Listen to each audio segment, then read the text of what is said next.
Сегодня мы будем проходить тему кислоты. Так, открыли книги, тетради, записали. Давайте тоже открывать книжку.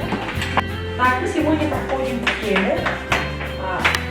Очень интересная тема, кстати, называется кислоты. Да, хорошо. Ну, давайте проверим остаточные знания, да?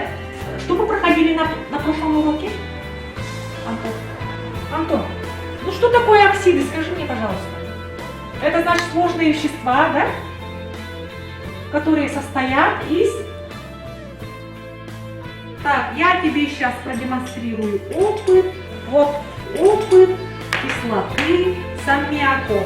Вот смотри, внимательно смотри, Антон, вот. Запомни это, пожалуйста. Где я?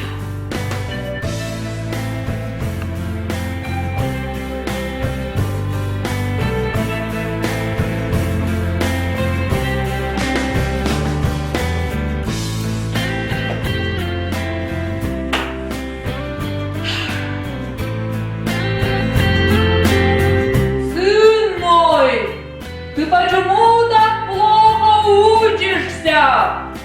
Я не хочу учиться! Ой, ты не прав! Образование – это путь к успеху! Если не будешь знать прошлое, значит у тебя нет будущего!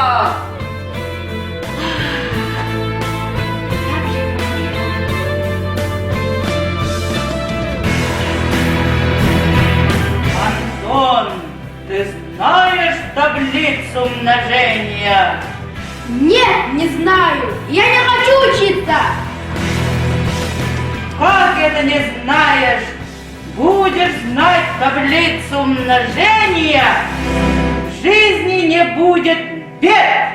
И помни, математика – это царица наук.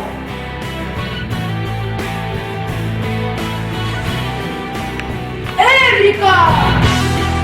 Оказывается, математика – это царица всех наук.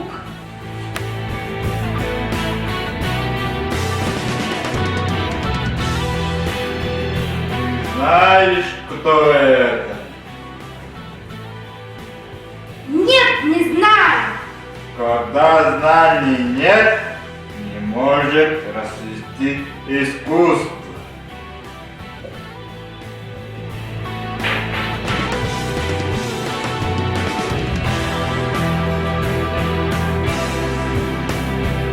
Магия!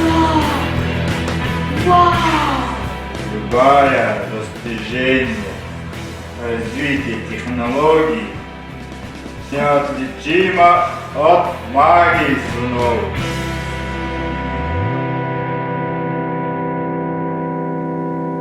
Запомни это, пожалуйста. Антон!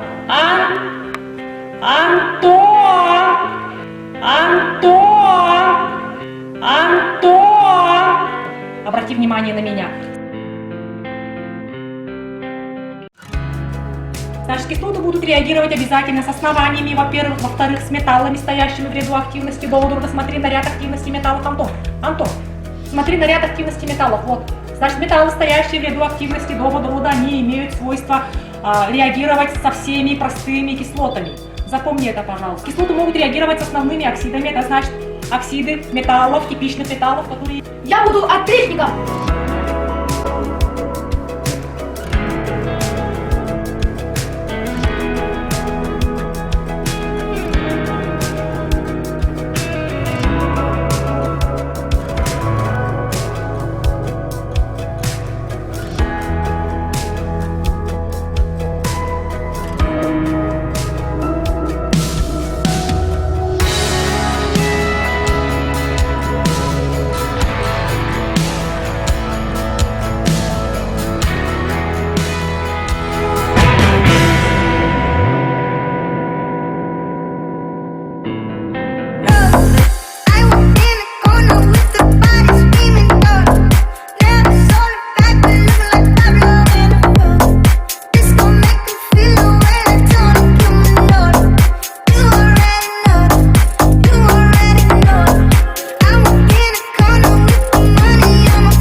Bye.